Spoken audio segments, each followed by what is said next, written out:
Good morning friends. ఈరోజు వచ్చేసి Angel one కంపెనీది రిజల్ట్ వచ్చినాయి. ఒకసారి మీరు చూసుకుంటే గన ఇప్పుడే ఈవినింగ్ వచ్చిందనమాట. టోటల్ రెవెన్యూ గ్రోత్ వచ్చేసి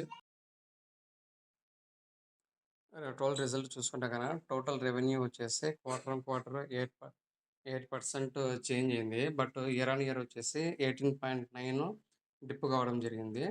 ఆపరేషనల్ ప్రాఫిట్ వచ్చేసి క్వార్టర్ ఆన్ క్వార్టర్ 19.9 డౌన్ అయింది. ఇయర్ ఆన్ ఇయర్ వచ్చేసి 41.6%. నెట్ ప్రాఫిట్ కూడా వచ్చేసి 34.4% డిప్ అయింది. ఇయర్ ఆన్ ఇయర్ వచ్చేసి 60.9. ఈపీఎస్ వచ్చేసి ఎర్నింగ్ పర్ షేర్ వచ్చేసి 34.4, క్వార్టర్ ఆన్ క్వార్టర్ 60.9. మేబీ రేపు ఏంజల్ వన్ స్టాక్ వచ్చేసి పడే ఛాన్సెస్ ఉంటుంది.